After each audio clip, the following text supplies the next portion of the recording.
Mikä on BIOS ja miten se toimii? Oletko joskus käynnistänyt tietokoneen ja miettinyt, mitä tapahtuu ennen kuin Windows ilmestyy? BIOS on pieni ohjelma, joka on tallennettu emolevylle, firmware, ja joka herättää tietokoneen. Se on ensimmäinen, joka käynnistyy nappia painettaessa, ja se antaa prosessorille perusohjeet kommunikoida muun laitteiston kanssa. Missä se sijaitsee ja miksi se on olemassa? Ajattele sitä kuin orkesterin kapellimestaria, se on syörussa emolevyllä ja sillä on nuotit, ohjeet, jotka ohjaavat muusikoita, CPU, muisti, levyt, näytönohjain soittamaan oikeassa järjestyksessä. Ilman sitä prosessori ei tietäisi, mistä etsiä käyttöjärjestelmää. Mitä tapahtuu, kun käynnistät PC:n? Käynnistyksen yhteydessä BIOS suorittaa post-testin, nopean tarkistuksen, joka varmistaa, että muisti, CPU, näppäimistö ja levyt ovat kunnossa. Sen jälkeen se etsii, mistä löytyy käynnistettävä järjestelmä, HDD, SSD, USB, ja luovuttaa vastuun sille. Jos jokin epäonnistuu, se antaa merkkejä, äänipiippauksia tai viestejä ongelman tunnistamiseksi.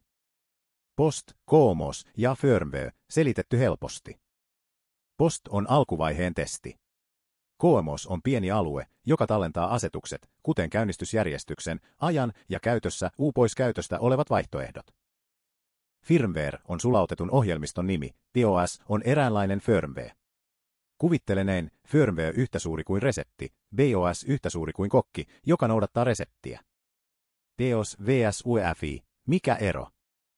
UEFI on BIOSin moderni versio, enemmän ominaisuuksia, parempi käyttöliittymä sekä tuki suuremmille levyille ja turvallisuusominaisuuksille. Monet uudet PCT käyttävät UEFIä, mutta järjestelmän käynnistämisen rooli on sama, vain nykyaikaisemmilla työkaluilla. Milloin säätää BIOSia ja riskit?